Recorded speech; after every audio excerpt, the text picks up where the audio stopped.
And as I say, I'm Richard Clark, Manager of Planning from the town of Huntsville. It's my pleasure to welcome you to this virtual public open house for the draft community planning permit bylaw, or as you might hear us call it tonight, the CPP bylaw. The purpose of this event is to provide the public with an opportunity to review and ask questions about this draft bylaw. And before we start this event, I'd like to respectfully acknowledge that we are on the traditional territory of the Anishinaabe under the terms of the Robinson-Huron Treaty number 61 of 1850 and the Williams Treaties of 1923. We commit to acknowledge, learn, educate, create opportunity, honor sacred places, and take actions towards real truth and reconciliation, all in support of our commitment to walking the path together in respect, peace, and harmony for future generations. Miigwech, thank you. So this meeting is all about the draft community planning permit bylaw, or the CPP bylaw.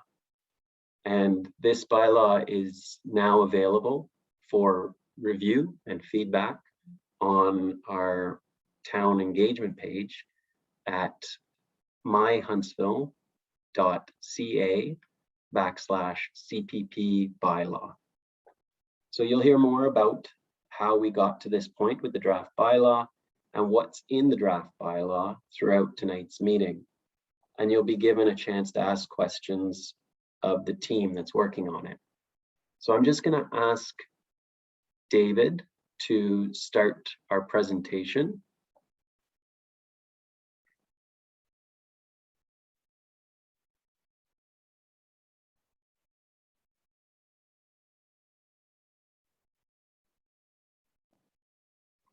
Excellent. Thanks, David. So let's start by introducing you to the team working on this project. The team are listed here, and with me from the town of Huntsville is Kirsten Maxwell, who's the Director of Development Services. Also working on this project are planners from two excellent consulting firms, SGL Planning and Design and Dillon Consulting. And with us tonight from those firms are David Riley, Daniel Hohen, and Annie Boulos. I'm sorry if I mispronounced anyone's names. And hopefully later on, Paul Lowe's will be joining us from SGL Planning and Design. So next slide, please, David. Thank you. So the agenda for tonight is to review the project, to provide an overview of the community planning permit system versus the zoning bylaw in terms of the development approval systems that both represent, to talk about what we've heard to date through our community engagement strategy, to provide an overview of what's in the draft community planning permit bylaw, and to discuss how you can get involved if you would like to provide us with feedback. And also we'll have some plenty of time for questions. So next slide. Daniel, did you want to review this slide? Sure, Dave, no problem. So just some quick Zoom mechanics. So you should see the videos of the speakers appear on the right and the presentation on the left of your screen. If not, you can adjust that by clicking the view button that's at the top right corner of your window. We ask that you do keep yourself muted when the presenter is speaking, and you will have opportunities to unmute yourself when we do get to the Q&A, or if there's a question that you have to ask. We have a dedicated Q&A period at the end of this meeting, but at any time throughout the presentation, if you have any comments or questions, please feel free to use the chat. Just make sure that you send it to all hosts and panelists so that we can see your question. And you can use the raise hand as well, which is at the bottom of the Zoom menu. It's next to the chat. And we will ask you to unmute yourself if you have a raised hand question. Thanks, Richard.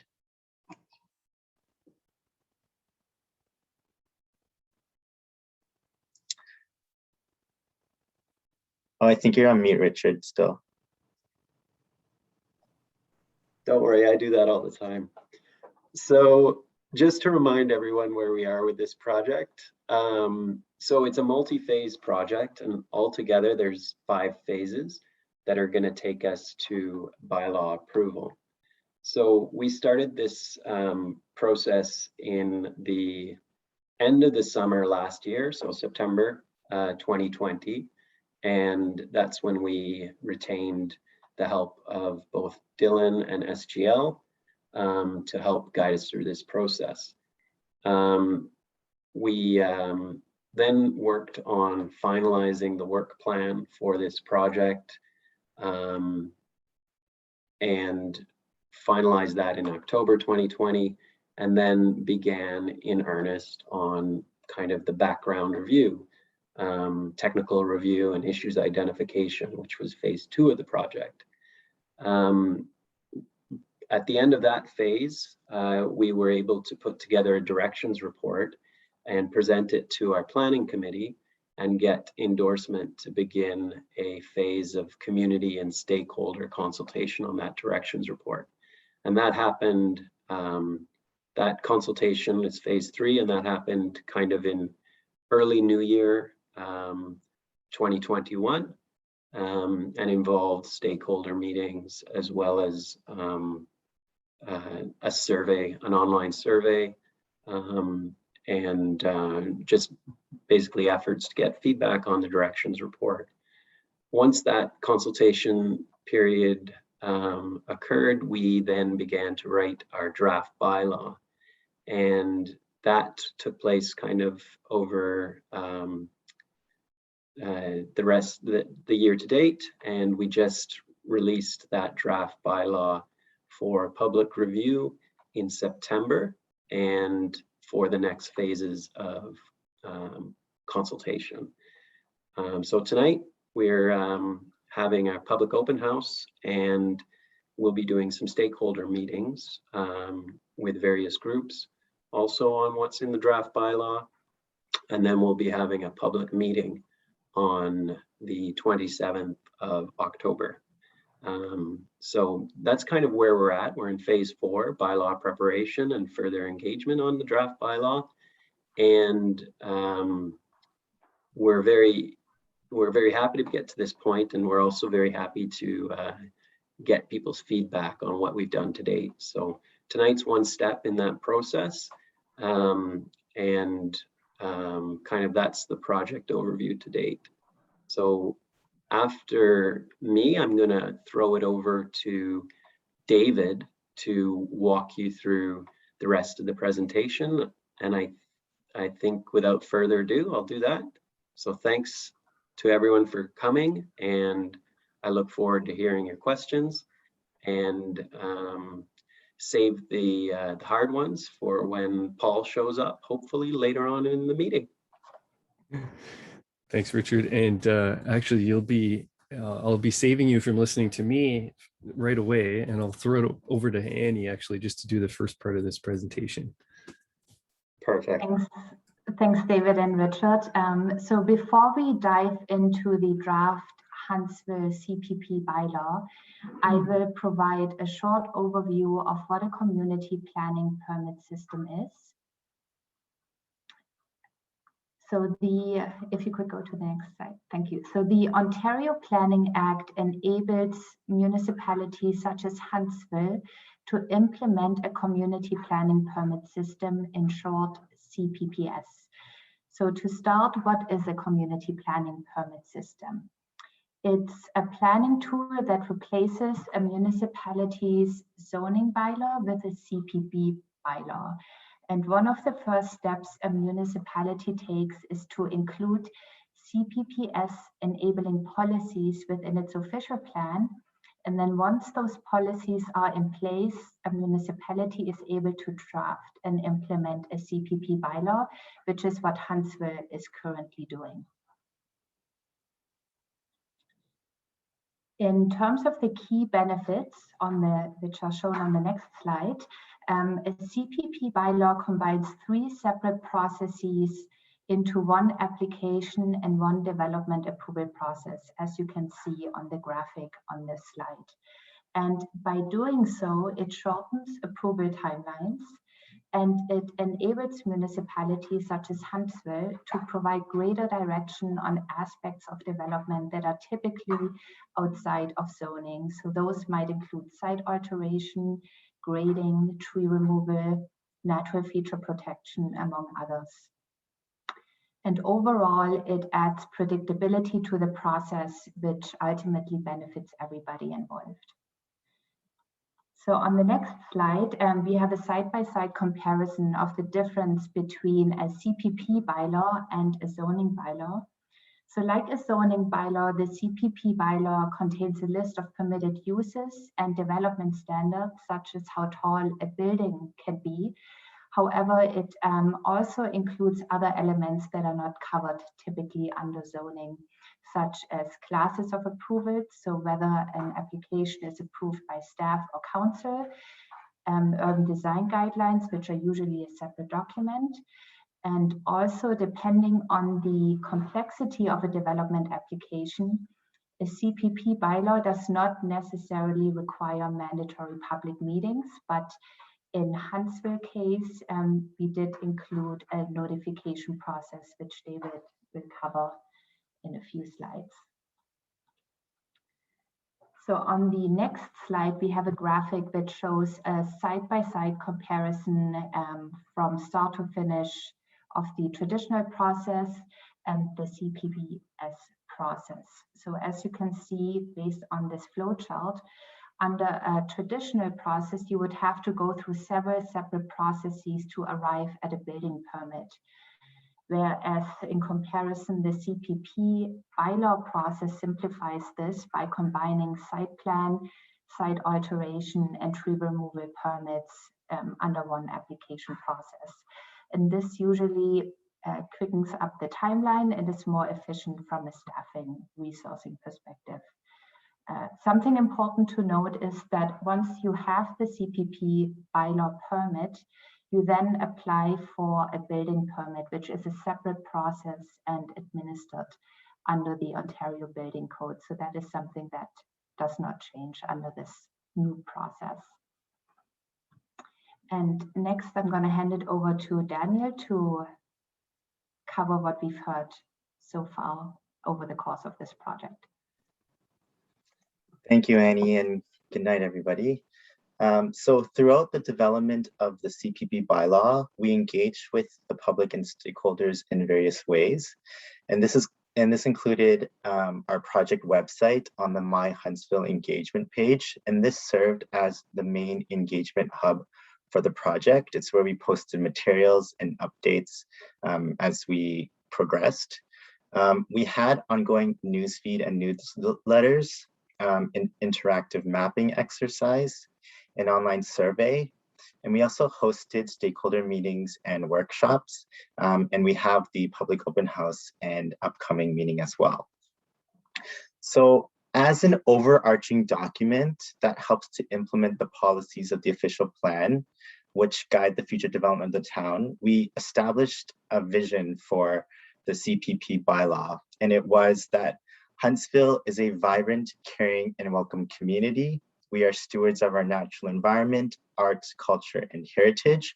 We value a strong and resilient economy, and growth will continue and will be sustainable and balanced with the public interest and the impact to our quality of life. So in our survey, we asked the public about this vision, and the results showed that 78% of respondents agreed or strongly agreed with this vision and the elements included in this statement. So this vision provided the foundation and direction for us to develop the document moving forward. The survey also revealed that the top 3 topics that the public felt were most important to address in the bylaw was number 1, shoreline controls, Number 2, natural feature protection. And then tied for 3rd place was floodplain and natural hazard management and tree removal. So this gave us a sense of the top priorities from the public to focus on the bylaw. The survey also revealed that public notification was an important issue to the public. We asked some questions to gauge the level of support and comfort that the public would have in receiving notifications under this new process. And the results of the survey showed that 54% of survey respondents support not having any notification as long as the development meets the general requirements of the bylaw. So slightly more than half there. 64% support receiving only notification if a development includes a variance, and 57% would like to be informed of a development regardless of who approves the project. So we conducted workshops and meetings with stakeholder groups as well, and this included lake associations, the Rotary Club, and developers. And what we heard from them was that firstly, there was a general appreciation for the city enacting this CPP bylaw because they appreciated the streamlined process and the benefits to the public.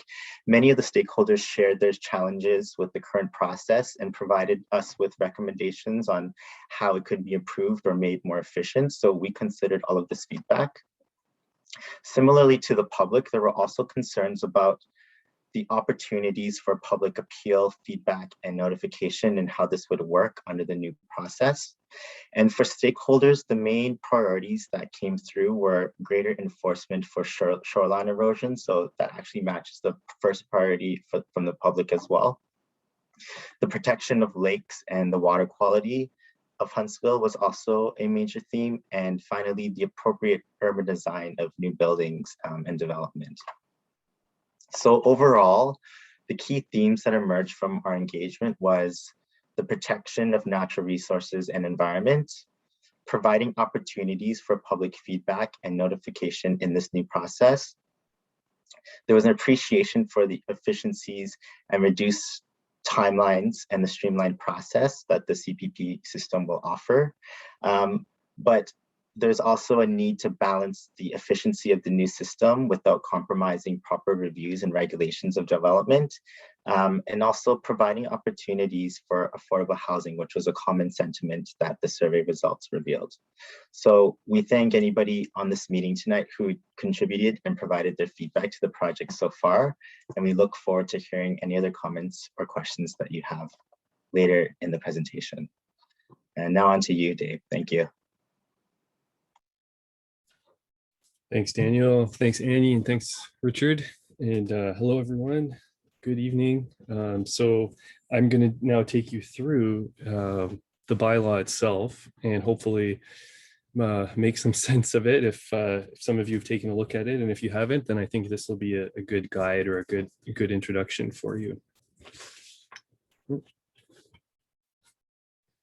So we've started out, as Richard said, with the background review and, really looking at what are other people doing in terms of community planning permits or development permit systems, as they were formerly called, in other municipalities. We looked at, the Huntsville official plan set out the enabling policies for the community planning permit bylaw. So what is it exactly that the official plan said that should be included in the bylaw? So we looked at that. We also took a look at the existing zoning bylaw, of course, because a lot of the provisions in there form the foundation for what you see in the CPP bylaw.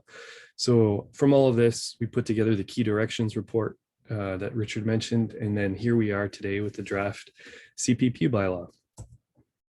So let's start with just taking you through section by section on how really to read and interpret this bylaw. So section 1 is the explanatory notes and context section, which really sets out the basis for the bylaw in its entirety and provides an overview of what is a community planning permit system. So even including a lot of those graphics that we looked at earlier in this presentation to show the differences between a zoning bylaw and a community planning permit bylaw. We've also included what we thought would be helpful was a how to read this bylaw section. So really, this includes a summary of each section of the bylaw, but also a step-by-step guide for users to read and interpret the bylaw. So if you're picking it up, looking at a property, and aren't too sure what to do, this will help you within section 1. In section 2 of the bylaw, this is the administration. So it really sets out the structure and the procedures that kind of guide the bylaw. So first of all, it establishes when a community planning permit is required. It establishes the different permit classes that exist. So we'll talk a little bit about that, class 1, 2, and 3 permits, as well as the process for, how variations work. So if I need a variation to the bylaw, what does that look like? This section also sets out the process for provisional approvals, and I'll explain what that means shortly, and also exemptions to the bylaw. So we're going to dive into these matters now, and I'm going to start with the 3 classes of permits. So what are the 3 permit classes? So we've got class 1, class 2, and class 3. So class 1 applies when all development standards are met. So if you don't need any variations to the bylaw, that is the class 1 permit, and that's approved by staff. If you do need a variation to the bylaw, that is a class 2 permit, which we call a staff variation. Or if vegetation removal is proposed, that is also a class 2. I'll get into the difference between class 2 and class 3. And class 2 is approved by staff, whereas class 3 is approved by council, and this is when council variations are required. So what do we mean by variations? And the difference between class 2 and class 3 is there's a different threshold of variation based on what the variation is to the specific provision of the bylaw. So let's talk a little bit about variations.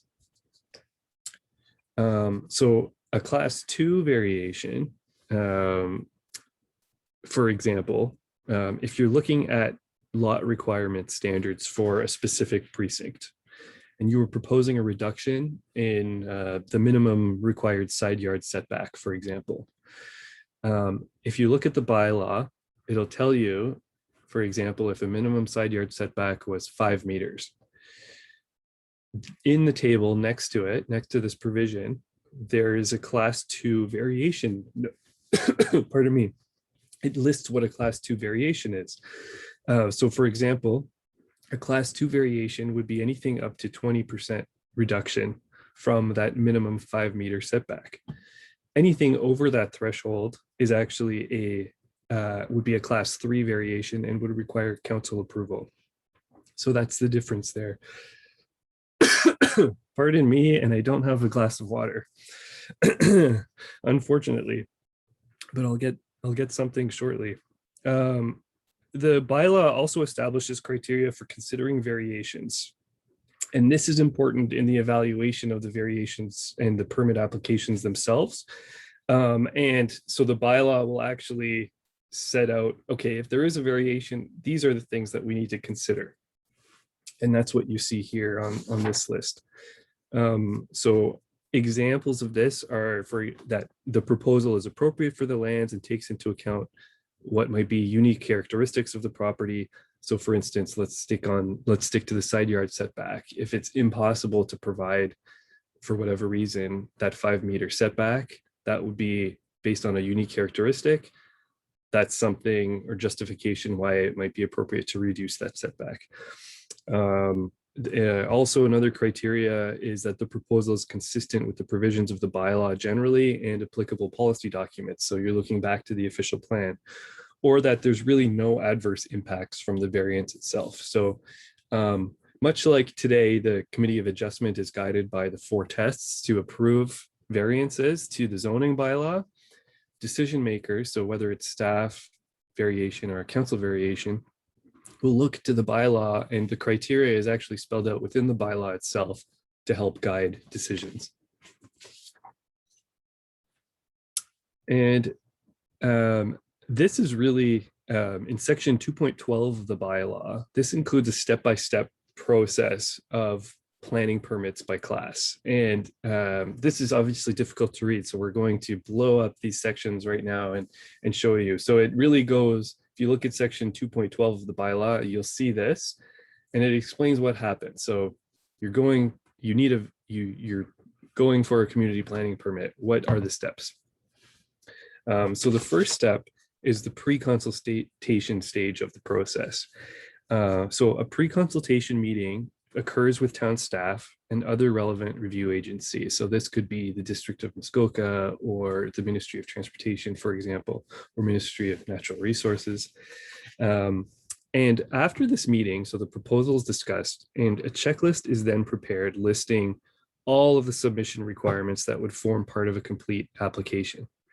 And part of that checklist would be a determination on which permit class you are. So are you a class 1 or class 2 or class 3? So again, if you were just proposing a minimal reduction under 20% to that side yard setback, you'd be a class 1. If it was more than that, you'd be a class 2. And if it was more than the 20%, you'd be a class 3. If, for example, you met all of the bylaw requirements, then you fall under class 1. So step 2, so you've got this information now, you've had your pre-consultation meeting, and okay, they've let me know that I need to get all of this information together, plans, maybe a noise study or whatever, depending on what the issue is or what was identified as a potential concern at the pre-consultation. You're getting all this together in step 2. So you make your submission of the application. The application then gets circulated to agencies and departments within town. So again, if MTO or the Ministry of Natural Resources or the district were those agencies that had provided comment, they'd be circulated. Once all the comments are received and confirmation that all of the checklist items have been addressed, yes, you have submitted your required studies and plans, the application is deemed complete. So for a class 1, there's no notification required. And we talked a little bit about this earlier, and you mentioned, and since there's no variations to the bylaw standards, it meets the bylaw, there's no notice required. For class 2 and 3, though, we have implemented notification procedures here. Again, not required in a CPP bylaw, but we feel is important to keep, the open, transparent planning process and just making sure that everyone's aware of what's going on. So for a class 2, staff would prepare a notice and post it on the town's website, and the applicant would post a sign on their property. And any concerned individuals would know this, and they'd be able to submit comments within 15 days. For a class 3, it's the same notification process as class 2, but with the added requirement that all property owners within 120 meters would get notified by mail. So the difference between class 2 and 3 is class 2 is posted online. There's a note on the property, but class 3, you're also getting something in the mail if you're within 120 meters. So then the step 3 is the application review. So for class 1, if there's no significant issues are raised, then the application proceeds right to a decision. And if there are concerns, these concerns are discussed with the applicant, and any revisions to the application can be made. For class 2, if there's no significant issues raised, then the application can proceed to a decision. And if there are significant issues, there is an option to bump up the application to a class 3 council variation. And this can be done by staff recommendation to bump it up, or council, if they've received a lot of opposition, for example, to an application, they might want to bump it up to a class 3. And so for class 3, the application then is forwarded to council for decision, and it starts with a presentation to planning committee. And then step 4 is the actual decision. And a decision, 3 things can happen. It can be approved, it can be provisionally approved, and I'll explain what that means, or it can be refused.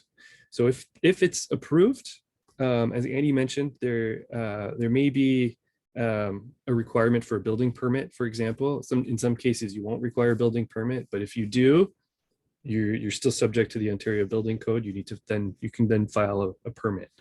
If refused, the application the applicant can appeal the decision to the Ontario Land Tribunal. Only the applicant can do that. There are no third-party appeals. And if it's provisionally approved, so that middle, so yes, it's approved, but this means that the applicant will need to fulfill certain conditions prior to approval. So let's talk about that a little bit more. So the bylaw sets out a process by which provisional approval can be granted. So if provisional approval is subject to certain conditions that are being met, they need to be met within 1 year of that provisional approval being granted. So for example,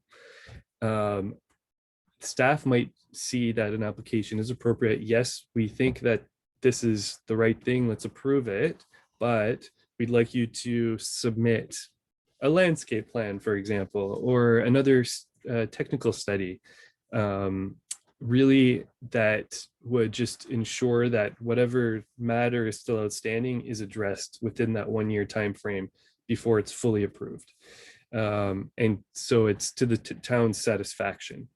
And section 2.12.6 of the bylaw lists a number of potential conditions that the town may impose. It's not limited to those conditions of approval, but it does list certain examples.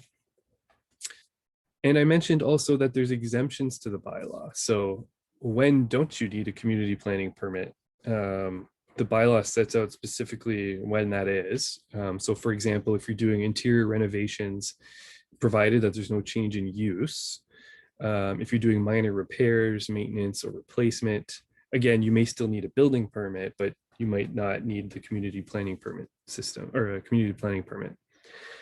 Vegetation removal. So when I say this, it's really in association with forestry operations, or if it's vegetation removal in the rural precincts outside of natural heritage features. So we still care about natural heritage features, but if you're not identified as a natural heritage feature, then, and you're within a rural precinct, then you are exempt. Seasonal water structures exempt from CPP permits.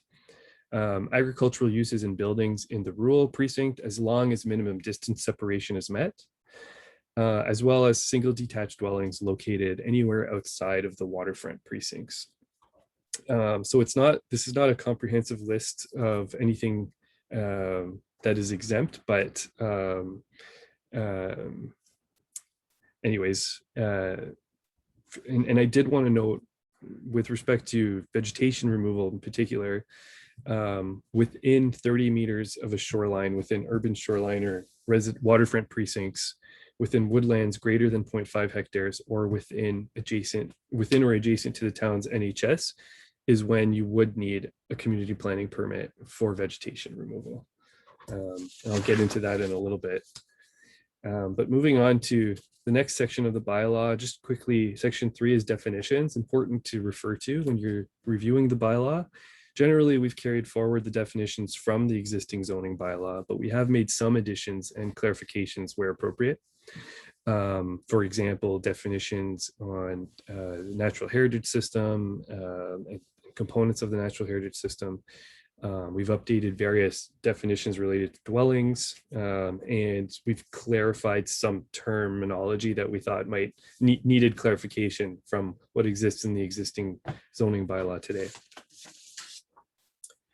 And section 4 is the general provision. So these are provisions that apply on a townwide basis, not specific to whatever precinct your property is in. And they address matters such as, setbacks from watercourses, regulations for specific uses within many precincts. So not just, specific uses that would be permitted kind of all over town, and regulations related to vegetation removal and site alteration and other matters. So again, generally, we've carried forward many of the existing zoning bylaw provisions, but we have updated and simplified these provisions where appropriate. But I did want to highlight a couple that we have included within this section on general provisions, just to highlight some of the changes. It's important to know that you can also vary a general provision.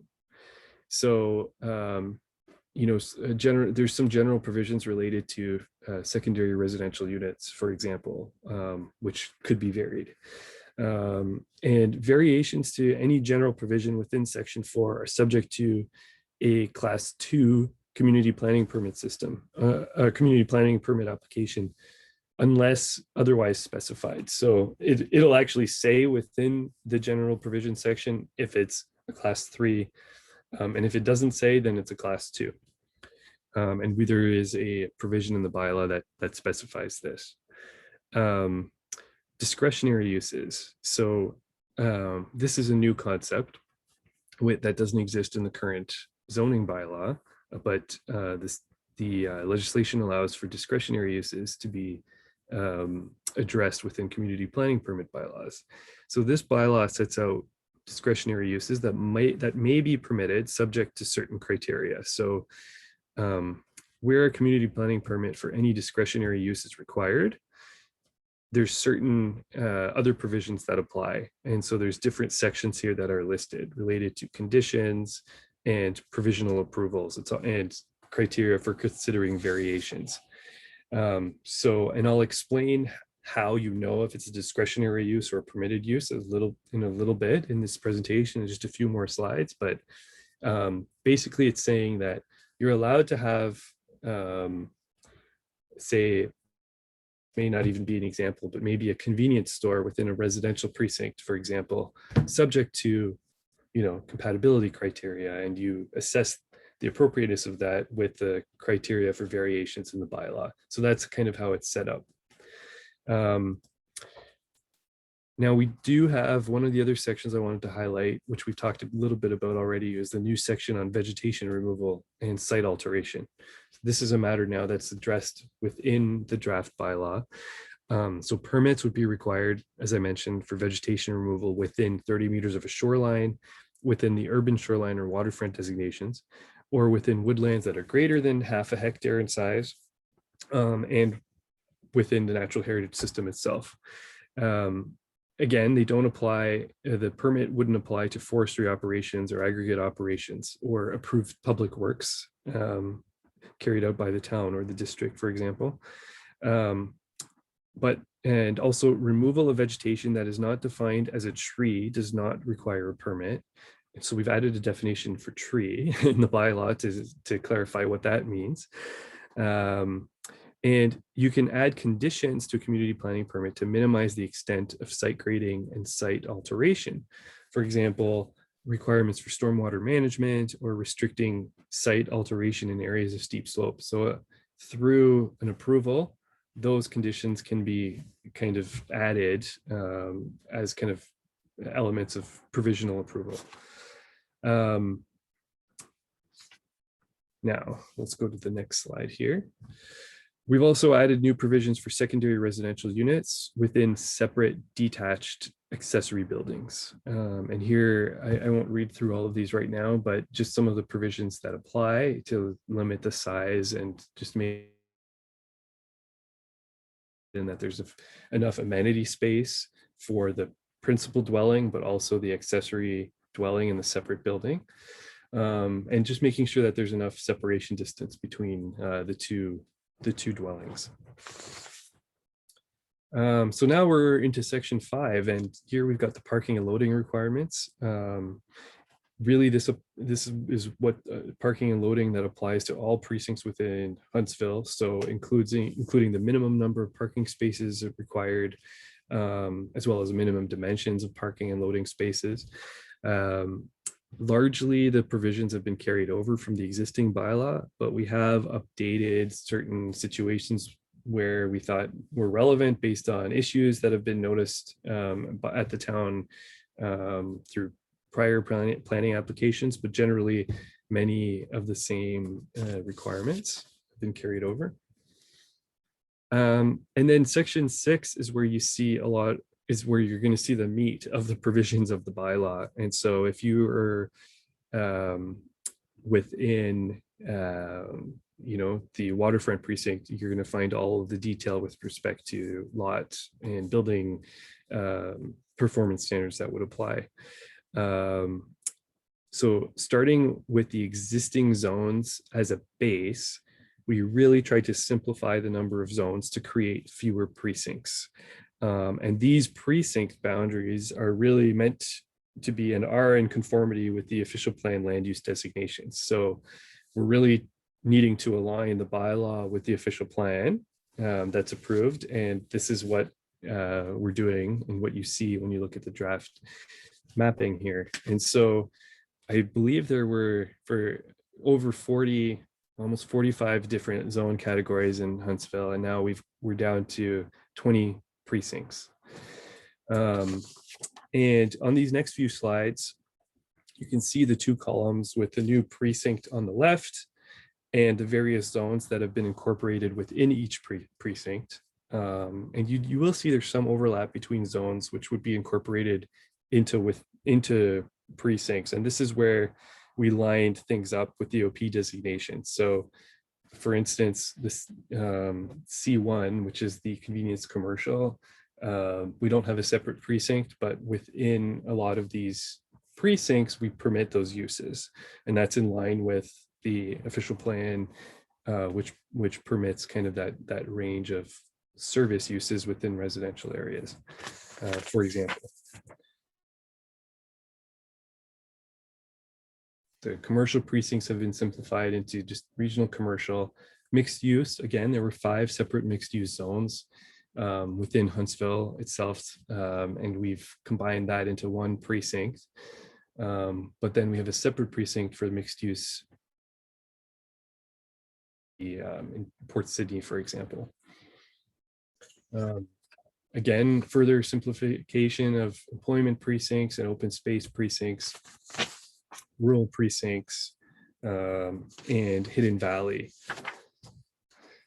With respect to environmental, we've carried over what was formerly the conservation zone into the conservation precinct, but we've also added overlays. So on the mapping now, you'll see a natural constraints overlay, which comes from the official plan. So it's not a new delineation that you wouldn't be familiar with, and we've also carried over the flood zone overlay, the floodway zone overlay, and the flood fringe zone overlay. And these are the differences between an area that's depending how far you are from the water course and how far you are within the floodplain. So all of that is all mapped now, and you'll see if you're within the rural precinct, for example, or the waterfront precinct, you might be subject to a natural constraints overlay, in which case you're going to be subject to,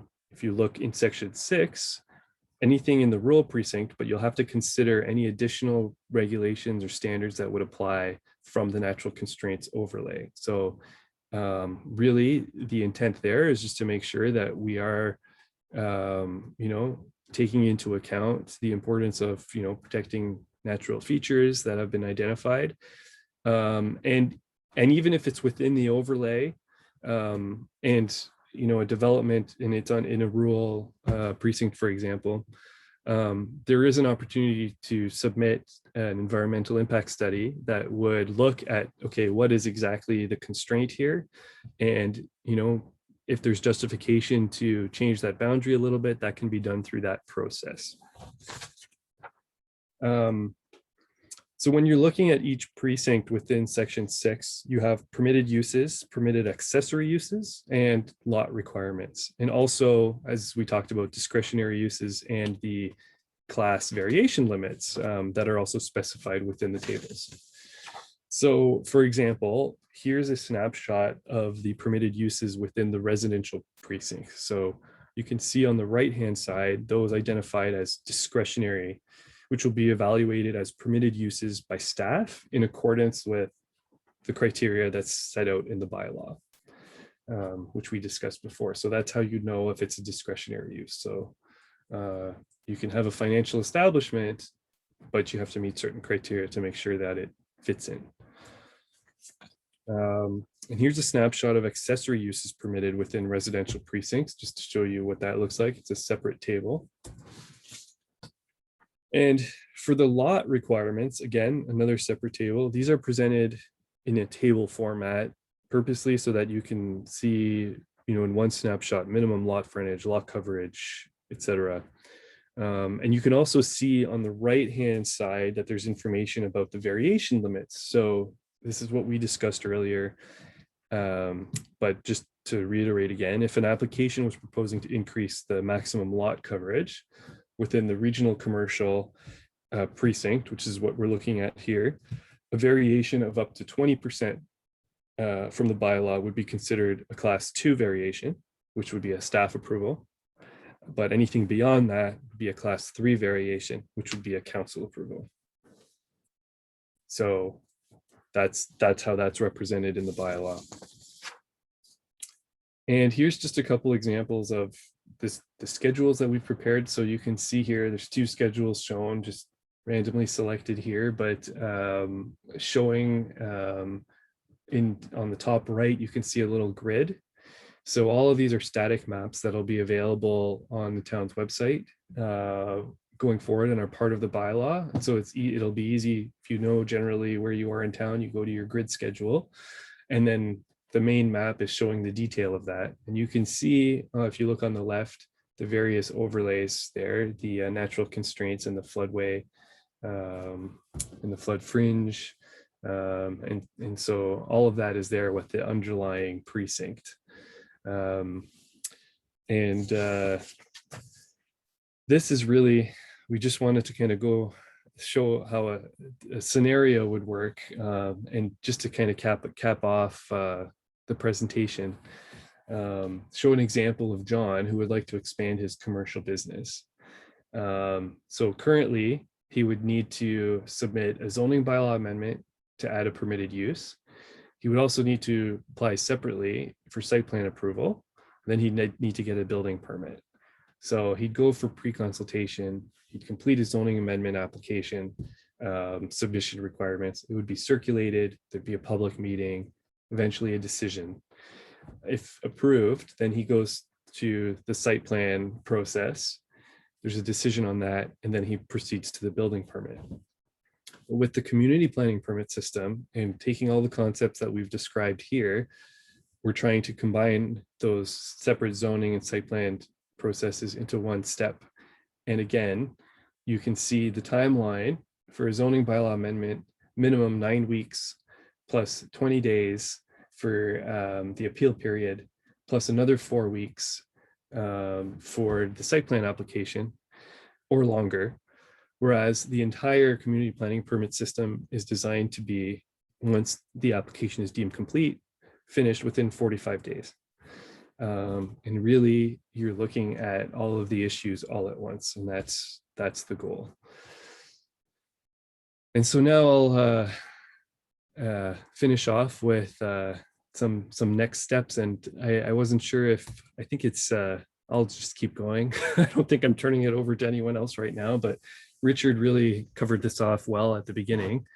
But essentially, where we're at now is the public open house. And from here, tomorrow we have a series of stakeholder meetings. We're followed by a public meeting on the 27th, as was mentioned. From that, we're going to take all of the feedback that we receive from now until then. And we're going to create the second draft community planning permit bylaw. There'll be another public meeting, and then we will prepare the final bylaw after the public meeting, and then it will be approved. So we're heading in the right direction, and it's a big change, but hopefully people see it as a good change, and really in line with the official plan and the direction in there with everything. And we're hoping that that this helps everyone out. So like to open it to questions at this point. And Daniel, has there been any questions submitted in the Q&A? No, there's been no questions submitted to the chat, but everybody on the call, feel free to do that. And again, you can also use the raise hand button if you'd like to ask your question verbally.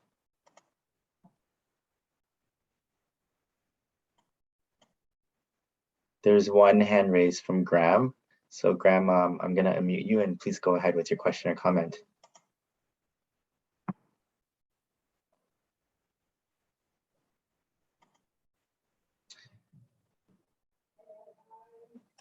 Hi there, everyone. Can everyone hear me? Yes, we can. Hi. Yeah, thanks very much for this presentation. It sounds like you guys put a lot of work into it. That's great. Richard and Kirsten will know who I am. I'm a private sector land use planner in Huntsville, but I guess one question that I have is how will existing site-specific zoning bylaw amendments or exceptions be carried forward into the new bylaw? That's a great question, Graham. And I almost knew you were going to ask this question. It was it's an obvious thing, and I should have covered it in the presentation. But obviously, we recognize that I think there's over 1,100 exceptions in the existing zoning bylaw. The intent is really to carry these forward. But in some cases, we are looking at them, which is why it's not part of this first draft, but will be part of the draft that goes to the second public meeting, of course, because it's part of the bylaw. Why we need to look at them is because once this bylaw is in effect, there won't be a Huntsville zoning bylaw anymore. And we need to carefully think about how we carry those forward in terms of, administratively, like it needs to still be applicable. But we're also looking at them because some of them may not apply anymore because but maybe it's permitting a use that might be permitted in the precinct, or it's setting out specific zone standards or zone standards now that might be already permitted within the precinct. So we are actually going through them and undergoing that exercise. But I think that's probably what you were looking to hear, that those existing permissions, we're not going to be removing anything through this bylaw in terms of if it's something that's already permitted. Just to clarify, we may remove some if it's now addressed through the precincts, and there's no need for a site specific any longer. Right, Exactly. like if a side yard is 3 meters and it's going to be 3 meters as of right. Exactly. Okay. Well, I don't envy you that task. That's that's going to be daunting, but that's great. Thank you for clarifying.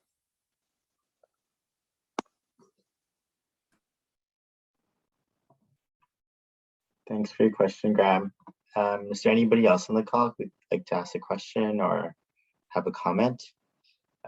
We have one in the chat. So Brian and MJ say, I don't understand the 0.5 hectare woodland dealing with vegetation removal. So perhaps Paul or David, you can help to clarify that. Yeah, so the way that it would be, a woodland is, so if there's a woodland that's over 5 hectares or 0.5 hectares, then that would be considered part of the natural heritage system, and you would need a permit, a community planning permit for vegetation removal. If it's less than 0.5 hectares, then, and you were outside of a waterfront or urban shoreline precinct, and the woodland was less than 0.5 hectares, you wouldn't need a permit for removal of vegetation. And also if it was for forestry purposes. That's right.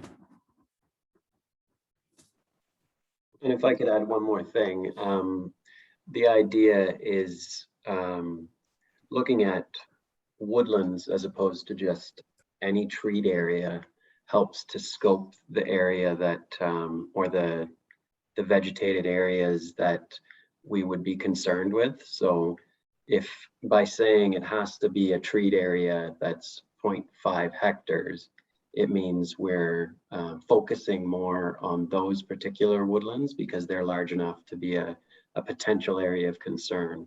If they're below 0.5 hectares, but they are a treat area, then it's not registering as an area of potential concern. So we included the 0.5 hectares as a way of distinguishing between a woodland that could be have significant features in it versus a woodland that likely wouldn't. So that was the idea there.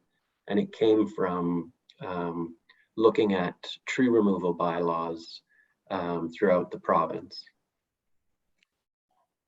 Thanks, Richard. There's a bit of a follow-up on this question. So they're just asking, so is this essentially a tree cutting bylaw for vacant land owners? And actually, that's a good question. So it's more a woodland removal bylaw. So it's more about woodland conservation, where the woodland may have some conservation significance. So we're trying not to get at individual trees and more looking at woodlands. So you look closely at the exemptions that are in section 2.11 of the draft bylaw, and also this general provisions relating to tree removal and site alteration, and take a good look, a critical look, and try and make sure that we got it right. Because you can advise us on changes to that to make sure that we're regulating the right things.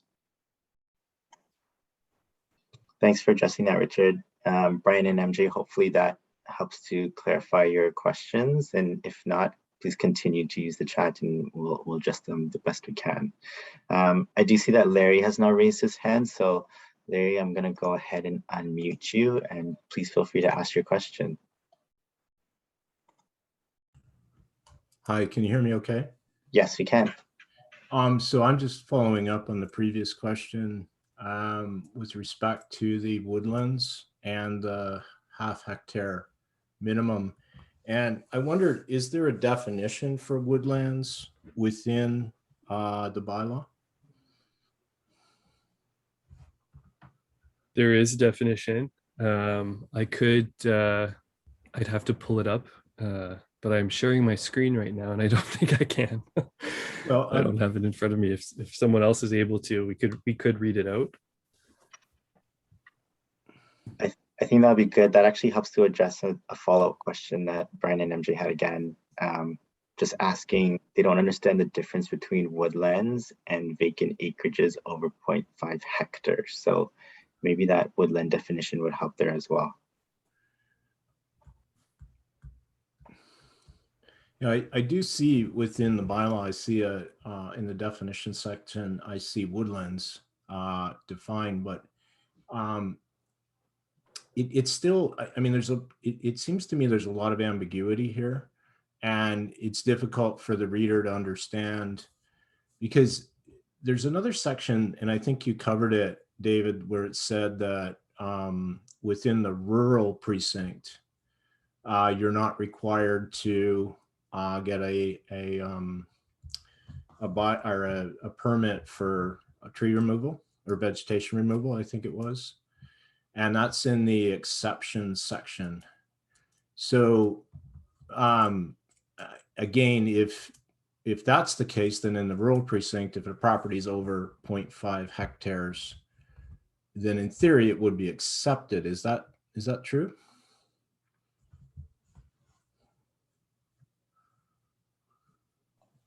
Well, that's a good question, Larry. Thanks for that. And can I just pause though, just on the definition of woodlands? Mm-hmm. So one of the things, whenever anyone's looking at tree removal permits or bylaws, or woodland conservation bylaws, you have to define the term. And so in this particular instance, the definition for woodlands is coming from those bylaws which are in the Forestry Act, or which relate to the Forestry Act, and also within the provincial policy statement where woodlands are defined. So we're getting our definition wherever possible from existing provincial policies, and the definition of woodlands is one of them. And so I think the next part of your question is, how does this relate to exemptions?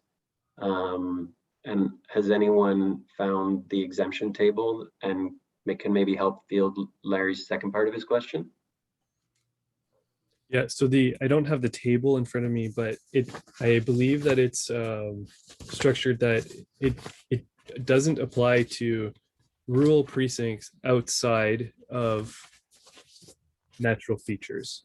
So if it's a woodland in the rural precinct over 0.5 hectares, it would still apply.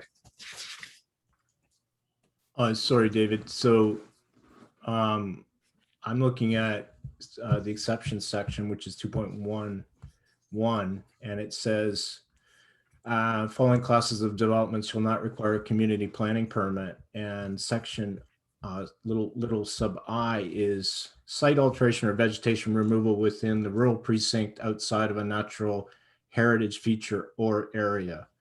Right. And it, it's got other vegetated buffers, etc. So it would appear to me that based on that, in the rural precinct, a permit would not be required for site alteration or vegetation removal, with the exception of within those natural heritage feature areas. Is that correct? That's right. So, that's right. So really the 0.5 hectare exception really doesn't apply here, because if the rural area is accepted, then it doesn't matter what size the property is. But that would include a 0.5 hectare woodland, though, would be a natural feature. Oh, okay. That's right. I understand what you're saying. So you're saying that a woodland would be included in Yes. a natural heritage feature. Yes. Okay. And again, I don't mean to beat this to death, but natural heritage features, we can look at schedule, I think it's schedule C to the official plan, and see those natural heritage features are mapped out, right? But woodlands then, I'm presuming, are not mapped out on that schedule C. I believe that's correct. So then how would one determine if they have a woodland or not? So just to clarify, so maybe we misspoke. A woodland is not a natural heritage feature, but a woodland is an area that could contain natural heritage features that may not be mapped on that constraint layer, Larry, that's Okay. in the official plan.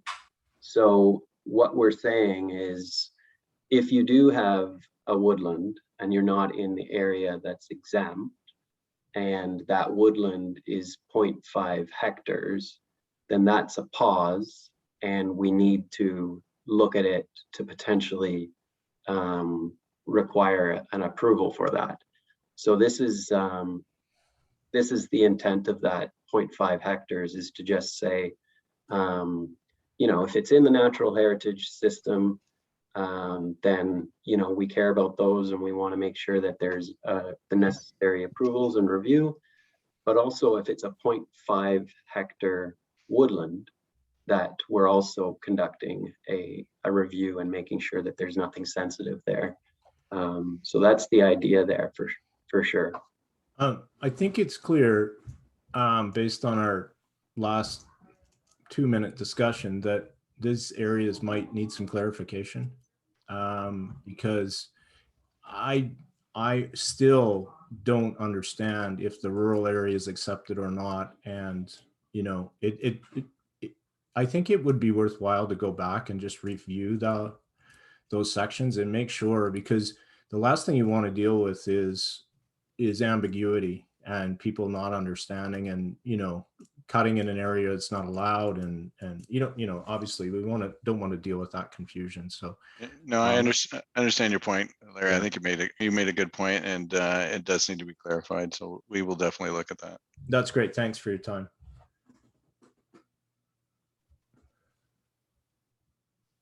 Thank you, Larry. So I do see a question from Wayne, but before I get to that, there is just another follow-up comment about the natural features and the precinct mapping. So Brian and MJ say, looking at the precinct mapping, the natural features extends over the majority of Huntsville, but at this time, there's not a tree cutting removal bylaw previously, so they have a huge concern with this bylaw. Is there somebody on the team who wants to speak to this concern or how it might be addressed?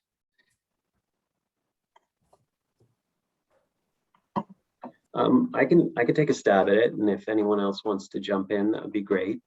So that is one of the reasons for the town going down this path of looking at the community planning permit system as a tool that we could use to implement our official plan policies. One of the things that's been noted as lacking in the town has been the fact that we don't have a tree removal or woodland conservation bylaw.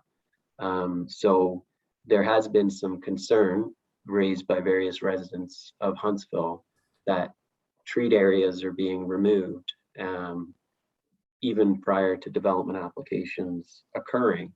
And that was seen as a big gap in the implementation of our official plan policies. If we are saying in our official plan that we want to protect these areas and they could have significant natural heritage significance, then we need to make sure that the appropriate studies are occurring before those trees get removed. So one of the reasons why we're doing this CPP bylaw is to make sure that we can fill that gap.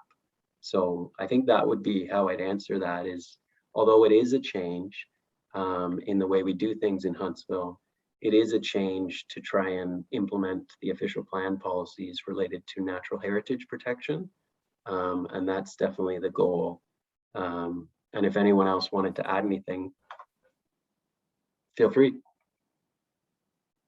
Not for me, that's exactly right, Richard.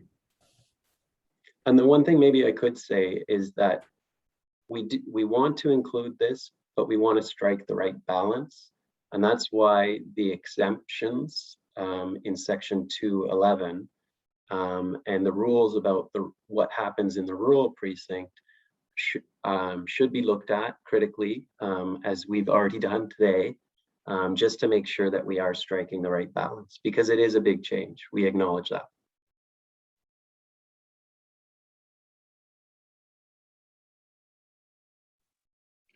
Thanks, Richard. So to get to Wayne Simpson's question now, and it's about the pre-consultation phase. So they ask, does the town intend on inviting other relevant review agencies to the pre-consultation, or was the proponent expected to canvass those agencies directly?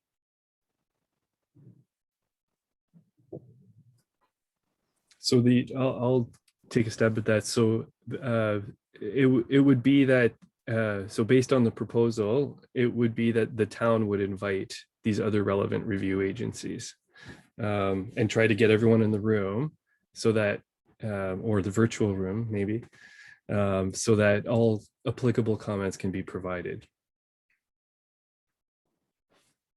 Yeah, very much so. And it's not always easy to get all those parties in the room. For example, I'm sure Wayne's had experiences where you know, we're next to a CN line and it's just not possible to get a representative from that particular agency. So there is going to be some need for consultation with other agencies, but to the best of our ability, we're going to make an effort to set up these pre-consultations so that all the agencies that can feed in will be there.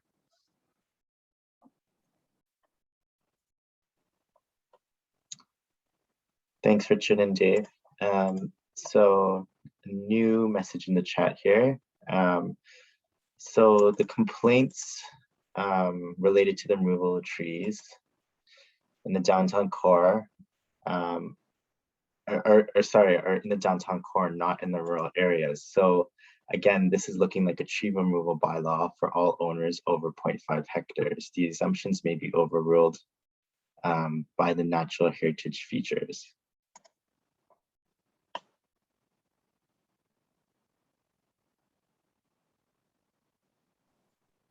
Just want to clarify one thing on that. It's not properties over 0.5 hectares. It's where you have a woodland that's over 0.5 hectares. I think there was a comment earlier about property, so I just wanted to clarify that.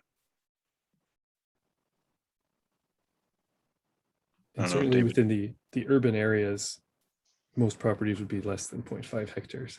Yeah. And maybe just to add to it too, like I do think that is a good point. So point well taken, and we can look at that, but that point has to be looked at in the context of our natural heritage protection policies in our official plan. And I think everyone can agree that some of the most important natural heritage features in Huntsville and the most important areas that make Huntsville what it is are in the rural areas also. So there are, although there might be concern about this change, it is a change that we do want to consider. So obviously it is a good point you're making, and we'll have to, and I hope that you do make that in formal comments, because as I said, we do want to get this right for everyone. Thank you, Richard. So another question here from Larry. Under secondary residential dwelling units, only one SRDU is allowed per lot in the rural precinct. His question is, shouldn't two be allowed in rural precincts to allow for more affordable housing?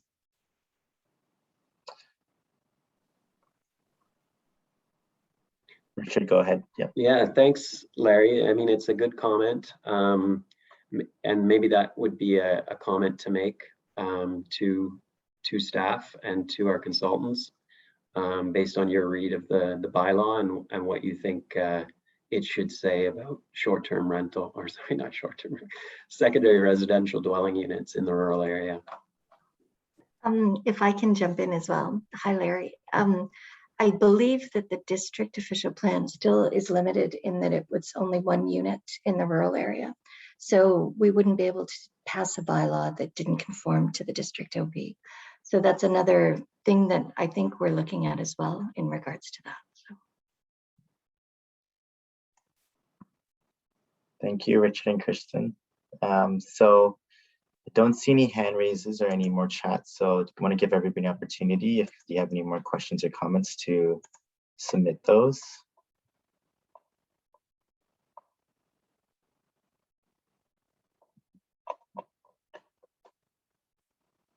One thing that I just wanted to reiterate was that in addition to the static mapping, there's also the interactive mapping tool on the town's website that maybe you're all familiar with already, but I think it's a good idea to check it out. So it's essentially those static maps that you see that are part of the draft bylaw, an interactive platform similar to the town's existing zoning map. And you can see what all the properties, what the proposed precincts are. Yeah, that's a good point, David. And just so everyone's aware, there is a lot of information that we're pushing through the engagement website. So that's myhuntsville.ca/CPP bylaw. So you'll find, relevant legislation, the regulation, you'll find staff reports. There's a great presentation that David gave to our planning committee just last month, which will probably seem pretty similar to what we presented today, but there's also links to the interactive mapping tool on that engagement website. So that's where you can find that. And it is really good. it allows you to zoom right to the property you're interested in. And like David said, you can even use it to input comments that we will then be able to download and see.